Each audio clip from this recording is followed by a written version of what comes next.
Pamba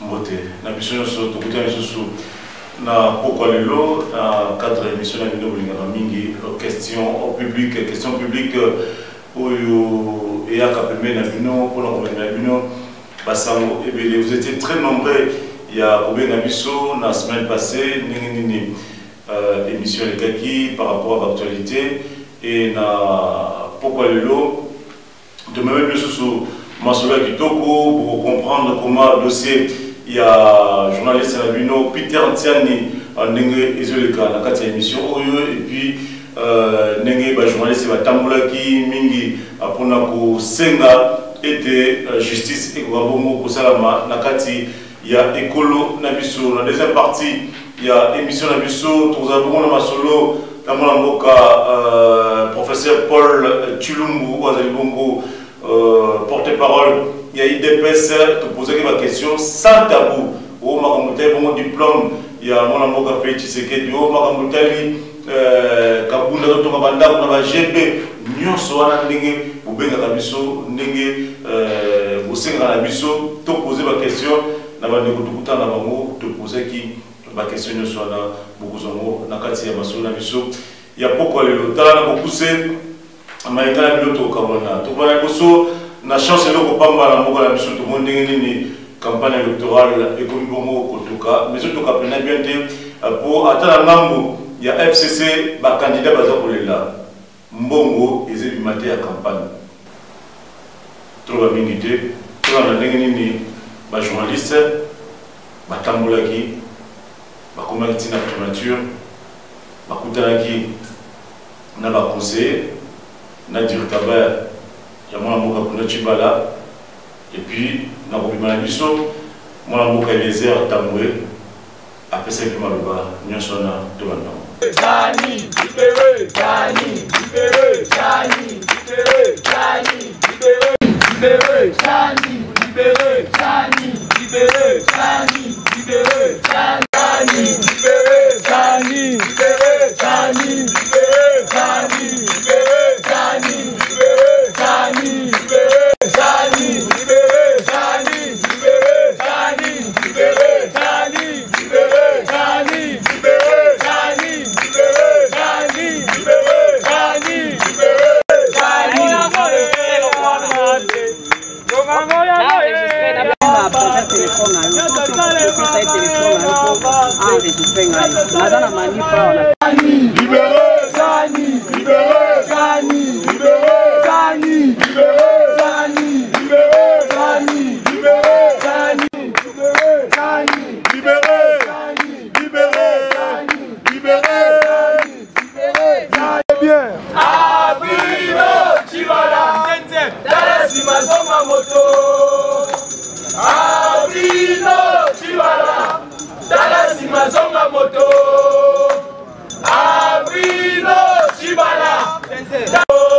Démission, Bruno Chibala. Démission, Bruno Chibala. Démission, Bruno Chibala. Libéré, Bruno Chibala.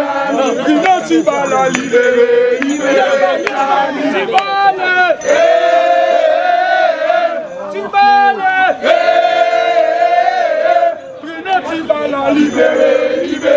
Chani. Bruno Chibala. Libéré, Chani. Bruno Chibala. Voilà ce que nous vous demandons. Non, un président. Oui. C'est calme. Moi, je vois votre président. Je n'ai peur de rien. Je sais que ça va se sortir. Voilà, il n'y a pas de problème. Vous commencez à choisir. Non, désigner. C'est pas à vous de désigner. Non, elle ne va pas partir. Non.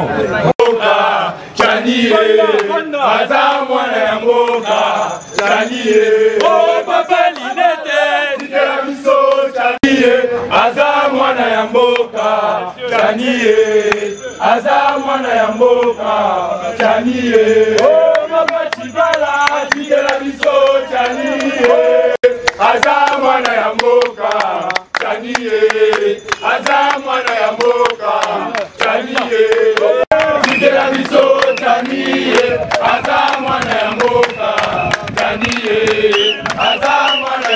Quand vous allez dans la prison, Peter wana ya kangisi na banda molobela ye. Peter na za molobela peuple, aza mungula na bango te. Biso nyonso ndeko za ko mananga, y compris Eliezer, na ye Tibala, tant que tozala na prison makala, nous abanda kolobela biso za Peter Tiani. Lelo Tibala lokola komi na bokonzi, azu Peter Tiani afandisi na prison. Peter Tiani aza mungula na yo te Ndeko Bruno libéré Peter Tiani. Kala simazonga mutu. La biso Chani, la biso Chani, aza mwana ya mboka Chani, aza mwana ya mboka Chani, la biso Chani, aza mwana ya mboka Chani, aza mwana ya mboka Chani. Pas libéré. Jusque-là, Peter Tiani ne connaît même pas son plaignant. Il ne connaît même pas la raison pour laquelle il est arrêté. Non pas en prison, mais là-bas à Makala. Aujourd'hui, ses enfants sont malades. Sa femme est malade. Ses parents sont malades. À cause d'une chose, on n'arrive pas à compter. C'est comme ça que nous avons dit. Nous allons donner, nous n'avons pas d'argent. Mais le temps, nous en avons. La voix pour parler, nous en avons. On viendra ici chaque jour. Le Premier ministre va nous voir ici chaque jour. Jusqu'au jour où il va décider de libérer notre confrère. C'est quand même dommage. Il y a beaucoup de journalistes, mais aujourd'hui, on est pratiquement seul. Mais c'est pas grave. On va porter au nom de voix. On sera là, matin, midi, soir, jusqu'à ce que Bruno Tshibala cesse. Comme lui, hier, il était opposant. Aujourd'hui, il devient riche. Il peut faire arrêter les gens comme il veut. Nous serons là chaque jour pour revendiquer la libération de notre confrère. Et la conférence n'a pas réagi. Jusque-là, nous n'avons pas de réaction. C'est comme ça que je vous dis, tout ici est des travers. Tout ici est des travers. C'est vraiment dommage. Lorsque la corporation est prise en otage par le régime, c'est dommage. Mais nous allons changer ça. Nous sommes la nouvelle génération. Nous disons non. Non à ce phénomène. On va libérer Peter Tiani parce qu'il n'a rien fait. Parce qu'il est congolais au même titre que Bruno. Dans l'affaire Kajak et Bediaba, Tshibala a pensé étouffer l'affaire en emprisonnant un journaliste et nous sommes venus dire et à Tshibala et à l'opinion nationale et internationale, tout comme à la justice congolaise, que c'est pas de cette manière-là que ça devait se faire. La place d'un journaliste n'est pas en prison, la place d'un journaliste c'est justement à sa rédaction et il doit travailler. Donc justement c'est ce qu'on est en train de faire. Non, colonel, de toutes les façons vous êtes payé pour ça. Alors, oui. Non, c'est pour... non, vous n'avez pas le droit de voilà, c'est que... Hein? Dans on a fétiche, on a besoin de Tinakie. Dans la main fétiche, besoin de Tinakie. Peter Tiani. Il m'a cambo, il m'a la biso. Tel mélange opération.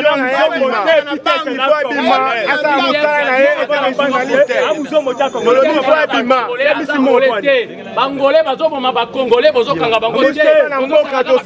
Après la libération ya Peter Tiani. Bazokonzwana bino pe bauta na prison. Bobosa na tête dans le canal oyo tina Peter Tiani na prison. Pour être Peter Tiani pe akoma bokonzi. Bobosa na tête. Zonga boye. En fait, ça va prendre le reste là-bas. Vous attendez la main.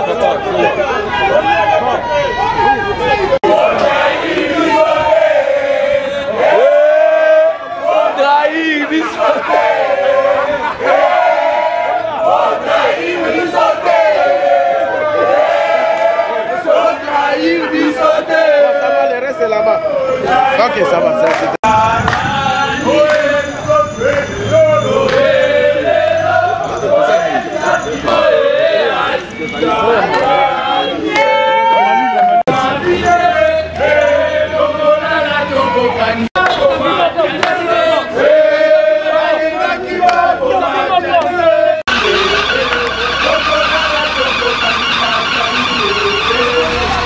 Voilà, merci très chers confrères.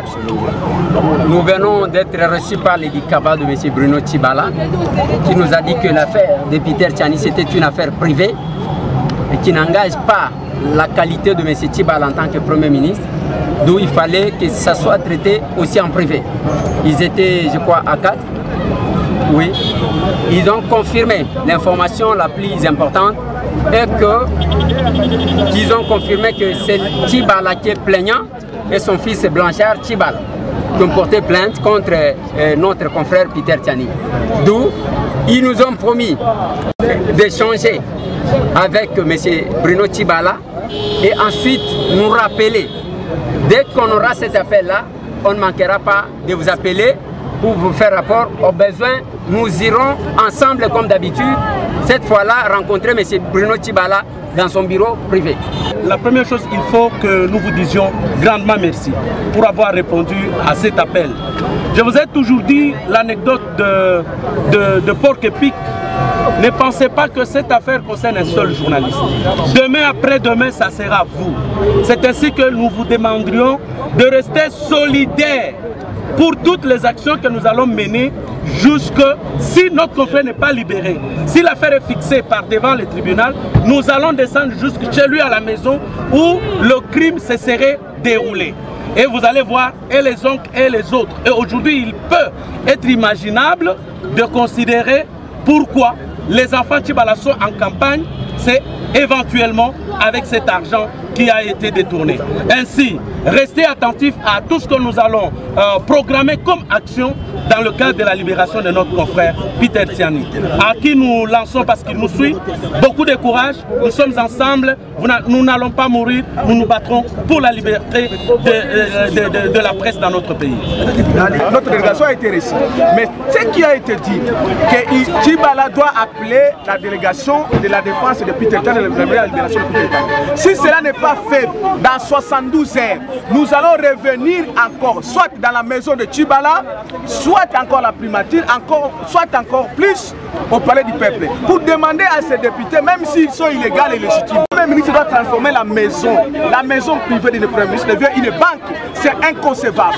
À nous tous les Congolais, nous devons nous mettre debout pour non seulement défendre le Peter Tiani qui doit être libéré, mais aussi demander la justice soit faite et pour nous tous et tous les militants citoyens qui sont arrêtés dans ce pays. Voilà, tout le monde va parler de Moko, Tamulaki, Tukumaiti Kuna Kuna, Kusenga, Manaboka Peter Tiani Abima.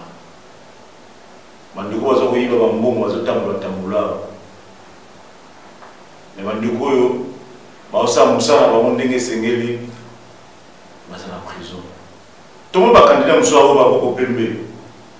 Pendant qu'il y a un rapport ébellé, comme on a déjà cité, il y a beaucoup pembe, il y a beaucoup salité. Ils ont participé à la vie pour nous voir la mission. La deuxième partie de la mission, tu as qui Paul Chilumbu, Wazabongo, porte-parole à IDPS, tout le monde a question. Il n'y a pas de pour la communauté, au moins la Peter Tiani. Nous avons été baratés comme vous, Bruno Tchibala, ce week-end nous avons été Boer. Nous sommes allés à la 4e mission de Bissau. Nous avons été à l'opposition. L'opposition comme il y a kata. L'opposition est à Batumi Balé, Vite Kamere, Nafi Tshisekedi. Moule Bete qui est aquí, il y a Libabe, Tombula, Yamapamboli. Alors, Bolanda, Nengi Masolo, Elikaki. Bonjour prof. Bonjour Bosco. Plutôt le président de l'IDPS, le président Félix Tshisekedi, a été accueilli sous la pluie. Est-ce qu'il y a une malédiction ou un signe de bénédiction? Bon. D'abord, avant toute chose, je tiens à vous remercier pour cette invitation. Et toutes mes pensées vont à Peter Tiani, le responsable du vrai journal qui subit injustement ce calvaire en prison, dans la prison de Makala. Je crois que le Premier ministre Bruno Tchibala a tout intérêt à soigner son image et à libérer Peter Tiani. Je crois que nous nous sommes battus dans ce pays pour la liberté d'expression, nous nous sommes battus pour les valeurs et la démocratie. On lui reproche déjà beaucoup de choses, mais je crois qu'il peut faire un petit effort, en tout cas, pour respecter la liberté d'expression. Il semble que le dossier de Tiani est vide. Alors je ne vois pas pourquoi. Il semble que c'est vide, non? Jusque-là, tu ne se présentes pas, même si c'est pas un juge. Je dis qu'il semble, parce que les faits qui lui sont reprochés ne sont pas avérées. Donc ce sont de fausses accusations, de fausses allégations. Je crois que la place de Tiani, c'est en dehors de la prison, pour qu'il fasse son travail, contribuer à la démocratie. Je crois que le Premier ministre a tout intérêt à faire ça. Cela étant dit, le président est venu sous la pluie. C'est la bénédiction ou c'est la malédiction. Bon, moi je ne sais pas dire si c'est la bénédiction ou c'est la malédiction, mais vous-même vous pouvez interpréter ce que ça veut dire. Je crois que pour une première fois dans ce pays, nous avons vu les gens, les combattants, les militants, les Congolais sortir sous la pluie. Je dis bien sous la pluie, une forte pluie battante pour aller accueillir un leader. Je crois que ça, il n'y a que Etienne Tshisekedi qui pouvait faire ça. Ça, il n'y a que Félix Tshisekedi qui pouvait faire ça. Bien sûr, accompagné du président Vital Kamerhe. Donc, pour nous, nous disons d'abord merci à ce peuple vaillant qui a voulu démontrer. Parce qu'avant, il y a des gens qui racontaient à la télévision que Kinshasa, c'est majoritairement les Bandundu, Kinshasa, c'est les Bakongo et tout ça. Mais ces gens de Bandundu, ces Bakongo, ont démontré qu'ils sont nationalistes. Ont démontré que eux, pour eux d'abord c'est le Congo. Pas ce petit discours avec des petits esprits pour diviser les Congolais. Donc, les Congolais se sont levés comme un seul homme ce jour-là. Moi j'étais là, on ne demandait pas, je ne demandais pas à mon voisin, tu es de quelle province, tu es de quelle tribu. Mais tout ce qui nous initiait, ce jour-là c'était le Congo. Et les Congolais sont sortis. Pourquoi? Parce qu'ils ont vu qu'il reste encore un espoir. Il reste encore l'espoir d'avoir une alternance crédible au sommet de cet État. Et cet espoir est incarné par Félix Antoine Tshisekedi avec le président. C'est vous qui le dites, hein? Bon, moi, ce n'est pas une émission de polémique. Et je dis, je n'aime pas polémiquer à la télévision. C'est juste une question. Je dis, lorsque vous avez plus de 4 millions, 5 millions, même les journalistes étrangers disent qu'on ne sait pas évaluer le nombre de gens. On ne sait pas. 5 millions de gens dans la rue. Et vous voulez qu'on polémique encore sur quoi? Vous n'avez pas été là-bas. Vous n'avez pas pris les images. Vous qui êtes journaliste, vous pouvez dire à nos téléspectateurs, il y avait combien de gens? Vous ne pouvez pas. C'était un nombre inestimable. Ok? Et ça, il n'y a que Tshisekedi qui peut faire ça. Voilà. Ensemble avec Vital Kamerhe. Ah, bien pas sûr. lui seul, hein? Bien sûr, mais la locomotive, c'est le président Fachi. C'est lui le candidat président de la République. Avec le soutien du président Vital Kamerhe. Merci, professeur Paul Chilumbo. Vous êtes le porte-parole de l'UDPS. Comme c'est une émission question publique, nous voulons que toutes les couches puissent nous suivre avec beaucoup d'intérêt. Les Louma Moka, Félix Yévaye, Tampani Sebandi. Vous pensez que vous comment? Ah, bon, au moins, en 2011, le président Félix Tshisekedi, est-ce qu'il y a une campagne? Est-ce qu'il y a un bon maître démontré qu'il y a un candidat au Bazalaki, Azaki le seul. À part le bateau, ça a un bon pouvoir, il a un bon l'État. Mais dans l'opposition. Ah, oui, Machada l'Union, papa, Nalobi. Nous sommes le Premier ministre, donc c'est normal que notre pays va dans la vie. Que on a des accusations ou bien des diffamations, il y a des rapports. Nalobi, rapport documenté, où bazo tanga bakumba batu. Où bazo lobake na ba contrat boy batu boy bazali, na ba mbongo boy bunga batu boy bazali, mauvaise gouvernance batu boy bazali. Donc ça, il va le battre. Là, ça porte-parole, il est président. Il va le battre, il va le battre, Miibi. Quand il y a Kabila, Miibi, il va le battre, parce que le document est allé. Panama Pepe, c'est Bima. Mon Congo, Kita, Congo, Congo, la zone, comme ça, la salaire, bakebomba na mboka bapaya ozo comprendre donc wana utu eza débatté muyibi na bango yibani mais ce que tout le monde a nanu mambuya ouais Congo tolobi boy omoni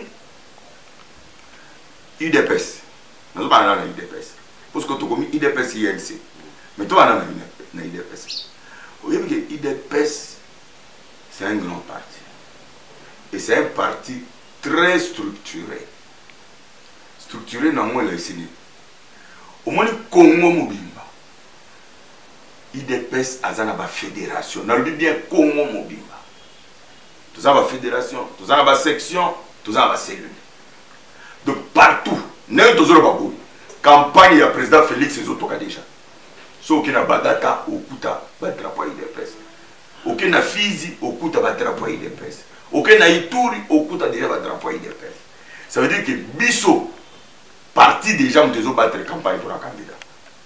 Aujourd'hui, nous avons déjà Tchang kuna déjà Mahatro, le petit Tshisekedi. Tchang, gros poisson, Tchang wana. Gros poisson wana. Parce que nous avons gros poisson papa Mouyibi. Peuple, Ali Bamoté. Comment miner la yozo boya? Na lobi okota na bango so lingi. Na lobi peuple Ali Bamoté. Basani pour la Tchang. On va kimbuta za kuna ba na lobi surtout ye kutuko surtout ye ba we avec kuna na lobi ya lukana baza kuna wana ba peuple lingi na lobi chama za na tina na bango te parce que ça fait 21 ans au pouvoir ça fait 17 ans bazo kamamboko basala lo mo malonga para chama te kota matanku na lobi ya la cité na lobi c'est pas passé l'autre bout na lobi la bango ngana sina zin kita leta ngana pouvoir ngana opposition na lobi la bango na lobi ya de l'opposition c'est kota na servaka but na chamba ipi na lobi boy pour ça jani mais c'est la té na répondre question mo mo nous aka be mission na ba polémique na lobi boy kota avenue Matankum Matankum na lobi kota Matankum wana yo ya lelo yebisa ke ya chang bana chang kota zo ruta bekatef zo nzela bekatef wana poko matinga pela rai ponga base na ngeza kuma ngama mapela olandi mezwa kaka nzela wana papa batika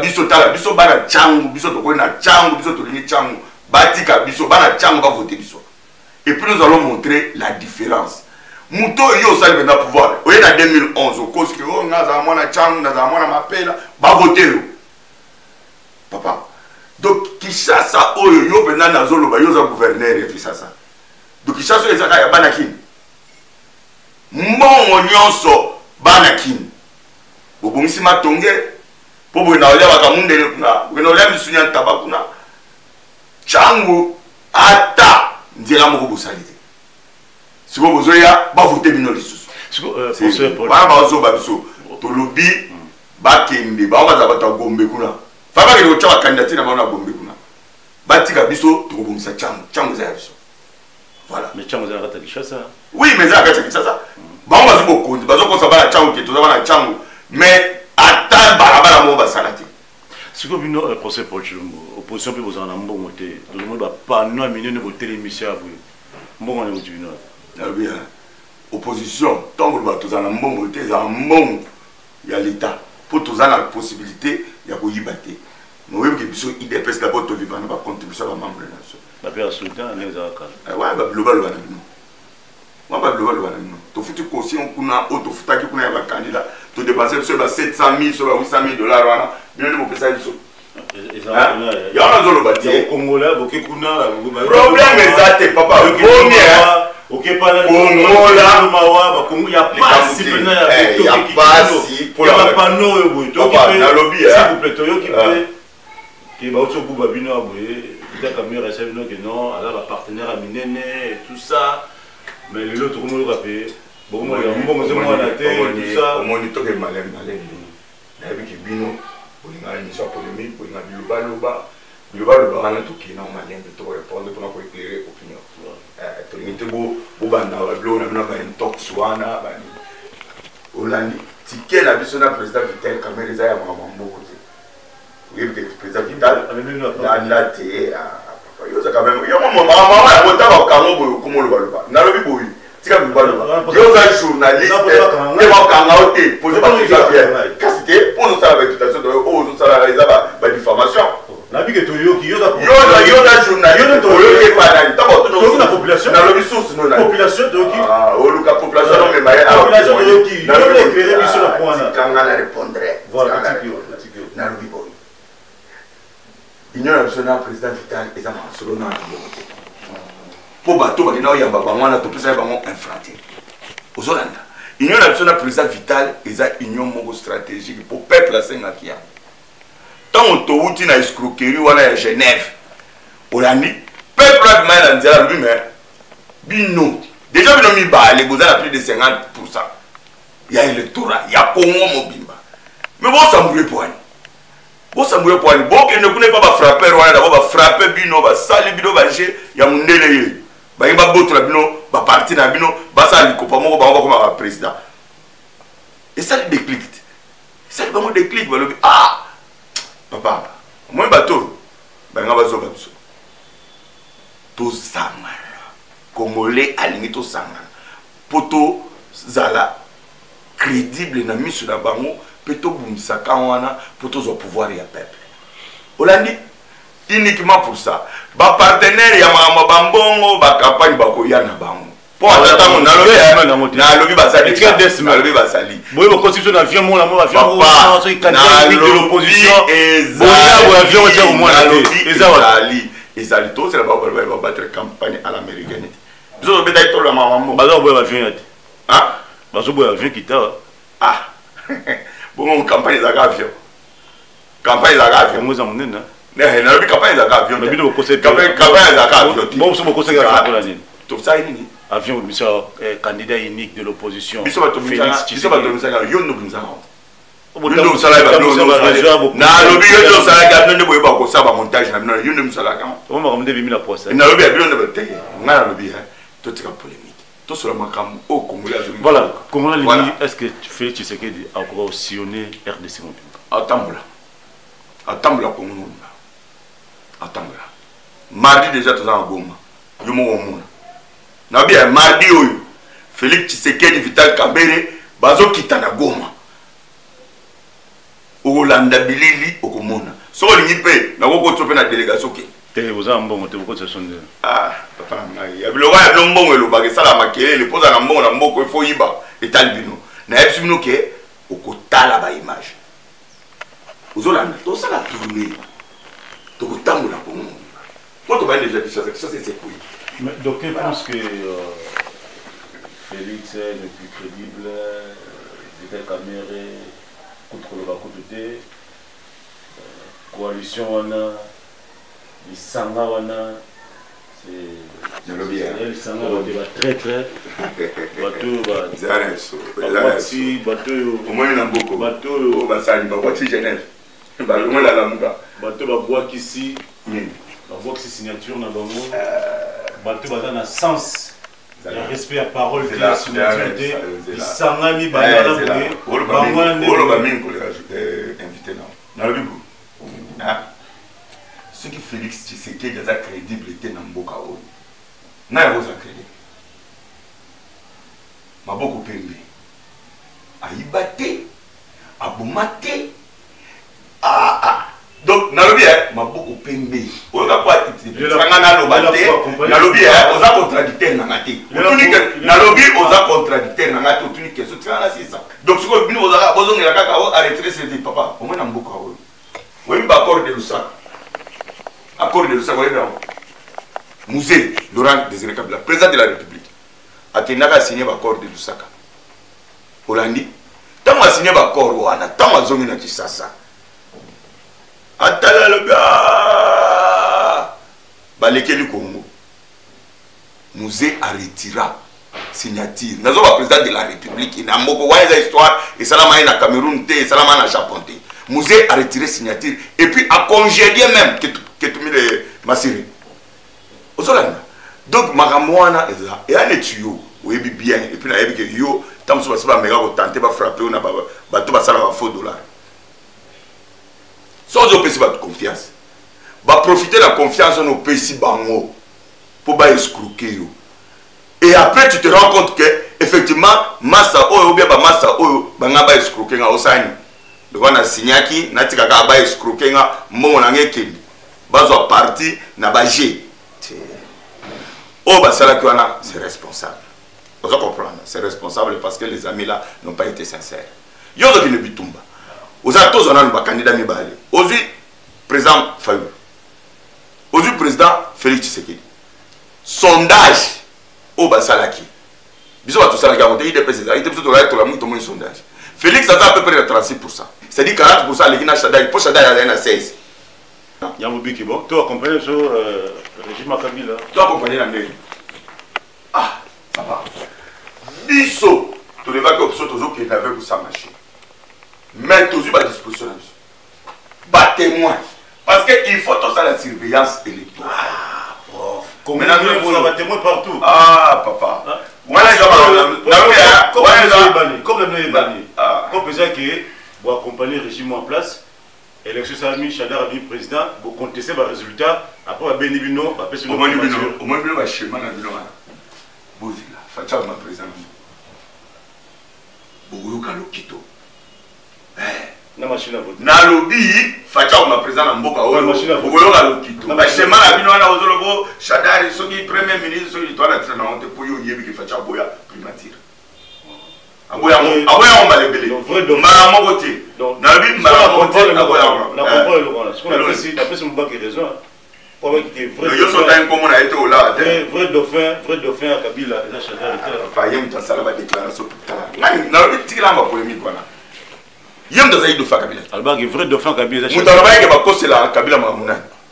Yo so ba mutu oyo ata utu bato bozo finga ba crédible terrain. Akoma na TV alobi ke ba kosela Kabila ma. Yamwa ne bomaiti. Hein, tikila ba polémique wana. Biso tolobi boy. Nous sommes sérieux. Nous sommes engagés dans ces élections pour les gagner. Et puis tout gagner. Mais c'est quoi le processus? Le lobby, celle qui machine à voter, ça soutient. Bon, souka. Bino, ne besoin justifier. Bon, bolé, qui besoin justifier. Bon, qu'il y avait les autres souka. Celle c'est bon qui sont. Celle c'est Azaka parti politique. C'est ces sociétés civiles. Et puis celle c'est opposition dans l'église catholique à mon mot. Pour cette église catholique, Monseigneur Ambon. Cardinal, Aza Monseigneur. Alobaïni. Archevêque, non, Romy Carnet. Archevêque. Alobaïni. Que le loco ya machine de cause à prétexte, c'était pour qu'il y ait élection. Il fallait que tu aies ma clé dans la télévision, au CLC, au IDPS, yoka, au Basali, yoka, c'est arrangé de sauter parce que nous sommes en avance, on va comprendre en état. Parce que bateau va s'en rouler, le loba a fait un candidat. On va faire ma clé, dans la chaîne d'Abinois. Na mona tout le monde va bandero na ba opezo mata. Si on va bandero na ba voter ba avec ça machine. Besoin monter. C'est ça box machine. Et atika. Quand on appelle na lobby CLC ba opposant makamwana ba opposant solo ba box même sur machine. Atika ko. Ba opposant solo. Na lobby tika atika masolo ana ocha somi somo zo na kana nguruta bango. Na lobby bu. Bato ba lobaki ke avec ça machine va trahir. Bato balwa que tout ça marche le 26 biso to tambolité. Le lo bazo ba tsaba banderole pour la nini. Tout la ba monter. Le lo yo bato bazo tsama kele na ba émission na ba TV ba nini. Parce que le lo ba OK élection. Ba ba na ba ko ça machine. Ba ko ba ta mais. Atie moi banderole azo ba so lo belate. Lo ba te. Lo na banderole. Parce que machine wana yo lo ba ke za ya ko tricher. Biso ko to tche ba témoin. Ya ba na témoin. Bazana ba témoin te ce qu'on bazo que une élection ndengeni ba hypocrite ya mazo parce que limisana baza aventurer bazo kosa congolais nazo bazo kosa congolais pour batunyo ça ba candidat de la députation. Voilà. Prof Paul Chilumbo, vous pensez que Mboka au bonga et bonga na élection? Non, c'est-à-dire au moins biso toza IDPS toza toleva ba option politique na biso biso toleba que pouvoir na biso conquête na biso ya pouvoir yozala la voie démocratique. Voilà. Parce que tout ça, là, tout le monde a fait la rébellion dans beaucoup et résolvable le problème entier. Plutôt 8 millions, 10 millions de morts, les Congolais vont couper trop. Vous comprenez? Biso to lingi, ce qui va tout bayoke la kabiso. Mais le Congo est comme un musika. Mais le Congo est comme au moins par exemple le Cameroun il est divisé biso na quatre oppositions ezaka Cameroun avec sa machine. Mais ba moko ba boyi na lobi bande kwa lamuka. Yo ka ba président Fayulu. Mission no ali boso, longola machine à voter. Mission no ami balé, ba libérer ba prisonniers politiques. Mission no ami ça tout. Élection inclusive. Non non, c'est la mission moko to yo la campagne. Vous avez ça va mentir. Ce qu'on y avec des campagnes, on a pour l'électeur va voter avec sa machine. Il y a un qui avec machine à une élection, il faut habiliter papier. C'est quoi à tout le peuple ça a une machine à voter, a une machine à voter. On s'en pour ça candidat peuple. Oh, peuple a une machine à voter. Va dans l'autre. Pour sa campagne quoi? Pour embrouiller le peuple. Parce qu'il y a pas de machine, il fallait résoudre la campagne, il fallait résoudre la comme machine. Il fallait avoir une machine. Ce qu'on y a dans la machine était avant une campagne. Vous avez dit qu'on a peuple. Pour saluer tout le monde, tension pleine des amakassi sur le plan diplomatique entre RDC, Union Européenne, les États-Unis, il y a des menaces terroristes à Mbo Canabiso. Vous êtes quand même un politique très avéré dans le Mbo Canabiso. Analyse nous ça là. Par rapport à la menace, c'est un méthode, on va tout mais là, on va s'engager, on va surprendre le gouvernement, les Kambango. Non, mais je crois que ceux qui bandent d'Amérique, parce que menace, je crois qu'ils ont plus d'informations. Mais malheureusement, tous en détail, ils menacent en réseau Outarapi. Les autres banani, banani, sécuriser les Congolais. Est-ce qu'ils ont encore géré à Bakamona sapoté? Ils ont l'intérêt américain. Dans le but, ils ont intérêt américain, mais intérêt américain, ils ont Congo, ils ont quand ambassade, intérêt américain, ils ont ciblé à qui ne coûte pas mine ou côté entreprise, ils ont intérêt que voilà, bah au sala, bah j'ai voilà pour pas bomber ça va Congolais. Bah tu vas pas faire ça Congolais. Ils ont américain. Mais non, mais bon, c'est ce qu'on a gagné pouvoir. Il dépasse le bagarre. Il dépasse le bilan. Et ça, il dépasse les apatia le coutaté. Il ne peut pas affecter. Dans le bibouille, la namaï. Bandegoya Union Européenne. Avant que tu vas pour un Ndeko Chadari, net de faire Ndeko Kabila. Ndeko Chadari a qui sous sanction. Et ça, la makambo belé, ça la mina mboka oyo répression ya opposition, banini. Même dans le dossier Kamona, ça peut pas comme la maman zotanga tangango. Bandeko wana bazalaki déjà sous sanction. Ndeko Chadari a été sous sanction à Baba Ponae. Sko Kabila a ponié d'offre pour l'année. A ponié d'offre pour l'année. Pour que nous belé bazay kuna, bazay na ba prétention pe bazaba d'offre. Pour que nous on muto yo oyebike azana koko do yamo moni mboka oyo. Balingi kimiate. Balingi bolamute. Yo ebe pena ke muto pena za ba fraction pena ba lokisa ye. Ye no poni d'offre.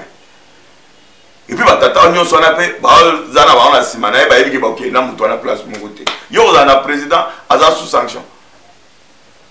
Vous comprenez? Il paraît que le dossier monsieur c'est dans CPI quoi. Donc quand même to ko kaka o CPI fumoni ba dossier botine so papa au school a okende. Non. Ya moto lobi, ya moto lobi ba ba ko pembe, ya to lobi te ma boko pembe papa. Ma boko pembe. Tous na candidat ya bien. Aïe, sangana sikoyo na yemoko veka donc bombe aux Hollanda to tombola Congo lobby to tombola Congo lobby ba voter numéro 20 aux Hollanda batika ba vantir wana mutu wana ba lokisa na CPI kuna to shada lokise ka na dossier kuna shada na lobby président memba bakanga ende ayi ba ke ba lokise ça va na nda ba na Bruxelles bo da meka ba mulika bulbul odo mila za se tika même à moi là ba wonyo to za na ba dossier papa ba na ba dossier na CPI atana ba lancer ba mandat officiellement te na voie de presse ba wonyo so zo monda o ba na ba dossier kuna ba bomisi ba trop na Congo mon mboka Paul Chum comment te mboka na poto makasi likamba kamuna saputo ka pays de presse ba militaire bien soit ici na kati na ba CCC to occupé que l'autorité moussous, l'autorité moussou IDPS, bah ça fait la carte à Makamon. Tu occupes soit nous, les Camerounais, que non, il y a un diplôme, mais pas Mikanda, il y a un professeur, il y a un porte-parole à IDPS. Tu vas créer la place de mon côté, comme il y a la chance de l'Europamba, fait tu sais que le diplôme Ils ont le Kouta, il y a Mbata, comment on peut. Bonjour, on le bélamonté. Peut-être vous avez un bâtiment sur l'émission la puissance au Lobélam. Et un de vos mots, pardon, l'émission, il m'a bien charlatan. Charlatan, mon avant les canaux médias. Alors, bio Félix, kuna moyen de la candidat pour CNAE, formulaire CNAE, après ça, renseignement à l'Okuta. Donc, n'est-ce pas, il y a un ballon, il y a dès que ce soit un candidat, mais Félix, il a un candidat, pas candidat. Vous avez beaucoup. Et puis, on a la TV, aux journalistes, aux autres chamakilés. Papa, Félix a tangaté. Vital Kamir, VK, a se désisté en faveur naïe. Est-ce que vous avez Félix a président de rassemblement? Est-ce que vous avez bien? Oui, madame, vous avez un rassemblement. N'attendez pas comme Félix a été président, il y a un rassemblement. Dans le rassemblement, président Moïse Azalaki. Pierre Lumbi Azalaki, Martin Fayoulou Azalaki, Denis Sanga Azalaki, Bertrand Ewanga Azalaki. Papa, n'attends la liste de nous. Nous avons Félix président. C'est lui qui présidait Batunion Swan. Alors, la polémique, ils ont ils ont l'exatant. Congolais ont besoin de monter. Congolais ont besoin du numéro 20.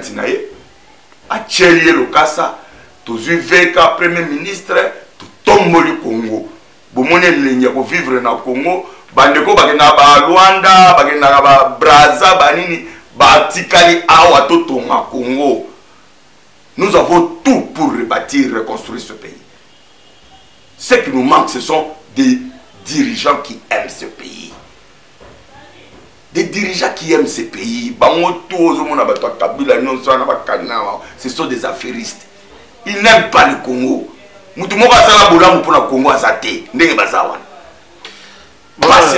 Voilà. Demain, tout ceci. Avant de quitter le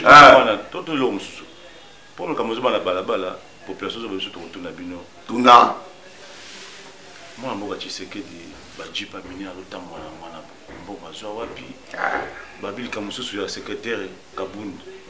Kuna na nini kuna na sosimante asomanda ko yo posa sala la te mbonga ziwa puis ko tonga banda ko étage tout ça yo on anda ko yo za journal ba journal tu peux pas avoir moins information c'est moins investigation au vérifier puis Kaboun ta ko ma étage à tonga et ça la baba ni no yo na image bien boza ka abo kaka o balobaki wapi yango Kaboun na anda ko eta Kaboun na bana kinga bwa kuna allocataire na kinga chantier na lobi a futela na kinga bwa ça se met chantier papa tika botika global nga ko za ba polémique na oh Félix Asomba jeep amel papa nga tamana ba jeep na mboka o na zo mbongo pana tamo c'est dia mezo loba dia manga sa dia matena vina na bi dia mate nga musana ka banana bota mate za ka buku za ka kotanga ngai ozora na why za tala au moins Félix a leader au moins leader ata yo lelo ko kenoke kaemba au sali diamant aux 6 millions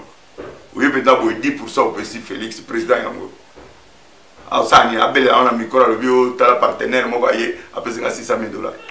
Sur opposition bourgeoisie Zolanda opposition bourgeoisie papa ni ko sala ngote bon papa na sala ni nité ya ba jipa ni o ya na bien Félix aza locataire papa na locataire otika va comparer ça pas pambana hein Félix a besoin de tout pour la sécurité. Il faut que tu pas bien. Est-ce que d'abord tu faut que tu pas bien?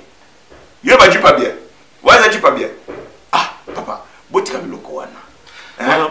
Tant mon moni ba combattant ba mo ba sangisi na mbongo ba bimisi 700 000 pour ba futa caution ya bato IDPS. De ba ko bimisa ba ko bimisa 60 000 on so ba di pas 60 000 ba di pas 60 000 $. Ba petit mité ta ko ba petit ba ocha ba ko ba ba caution ba 100 000 là botti ma mbongo tu vois ka jipi tala tika ba masolo wana voilà professeur Paul Chilumbo petit Tshisekedi voilà comment vous amenez na Tshisekedi nazwa yango Tshisekedi nalobi nazwa la petit Tshisekedi comment Tshisekedi vraiment sera non bon pour sera comment et puis comme la pesa te ba chango ba benga fond de commerce mais comment la comment Tshisekedi papa ngai ba chango ne ba benga petit Tshisekedi est-ce que nalobi oyo komi na mama chango différé po chango ne na zolo ba chango ba ko futé na IDPS voter INC. Au moins, il y a des gens qui ont parti na bango. Ba chango voter bango. Boluka IDPS so moni IDPS ndo voter. Au moins INC ndo voter. Ba tout ça ba ba na machine té. Ba na machine té, bo so boyo sa suni. Bo tika zo to ke na ngoti na suka to la sabino ke tozali na raison. Boko moya bozo batama yoka. Vous numéro combien on a? Kitchat na 763. 763 le petit Tshisekedi du Paul Chilumbu. De Banacham, nous avons poussé à 400 000 voix, 500 000 voix. Tu as voté tout le monde. Ce qui est l'élection, c'est la main. Ah, Soki. Papa, ils ont Soki. Biso tant on levé option que tous qui ne tout qui était. Biso, IDPS, tout ça va visionnaire. Pourtant on te valide, tu réfléchis, tu reviens à la copo. Celui qui te tient Kabila a organisé l'élection. Bah vous avez prétexte à la machine. Tout ça va me pression. Machine peut se coca. Ah, il faut coca. Ce que coquité peuple azali, papa. Peuple azali. Ah, donc yo, le quoi nous on a violé la loi, machine à voter dans l'autre et comme ce peuple là qui est sur la loi. Pas discours on a bollo on a ba candidat. Oh, justifie bon. Bollo on a ba candidature na bino. Discours. Na lobi justifie bon. Boké campagne. Bo justifie bon. Bo so qui a dans le monde. Monde ça est pas. Et le monde est bizarre comme ça. Ah, Congo. Pourquoi justifier? Au monde biso hein. Nous sommes sérieux. Surtout aux Aïneti Batouana. Mais le Congo est en espoir. Les lots, Congo est en espoir. Il y a un moko. Ticket. Parce que on fait vite. Il paraît comme une vitamine. Le sorosio en haut. Mbala moko moni Congo est bon. Fachi vital. Aux Hollandais. Donc, duo wana. Il y a un bon sapon. Du wana yango yokubuza Congo.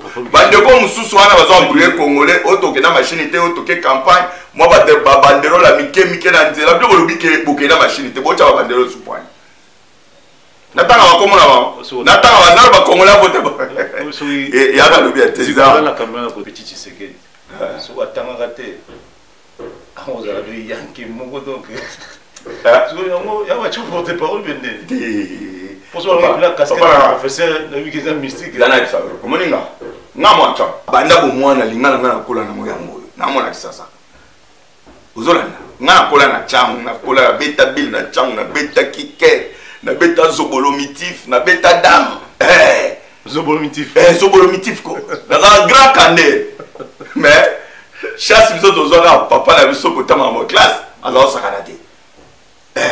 Mais bilo on so ngana vide ngana vivana chang na beta bale na terrain mapela na beta bale na terrain KTD na beta ngana bilo on so na sa ngana kona chang na tanga chang ozo comprendre na ebi na chang bien ngana ebi chang bien mama wa bota ngati lo azali ngufulu 26 na mapela ozo landa donc ngana mwa chang yango lingana nga ezana ngobongo na kosa effort na lo ba na lo so ki angeza te za lingala ezane na lo bla lingala ngai siko lingana za yuma na za mbendre te na nga bote mais ya nga nga koloba mi na français faut ça na lo ba français ça bien lingala na ma ba nga nga lo na français pour lingala nga ezaka boy parce que to ba la France merci beaucoup professeur pour et na lo 763 te comment ka émission. Tu as 763. Il y a un chat. Merci beaucoup. Au numéro 4 émissions. 763. Va voter pour quelle raison? Voilà. Au moins pour lui voter 763 dans beaucoup. Na cham. Pour aussi ça mouibi. Au moins le Boma Congo oyo. Kanya kana mouibi. Au reçoit bâtir au mandataire public. Bâtir au ministre. Aux arabes locataires, les lots. Juste 6 mois, au commune à 4-10 immeubles. Nous avons un parlement, on a convoqué le ministre contrôle parlementaire, rien. Petit Danga Tiani, les lois dans la prison pour la nuit. C'est ça que je solo. Mouibi na mouibi. Bato na bato na te. Balo babalo bate. Yango biso to ngana o député na. Ngana do ba loi, ba ni tala bato ba français ba za kune bele ba sa ba loi. Nga problème na ngeza ka kolandi la mouibi. Ngana ke na parlement.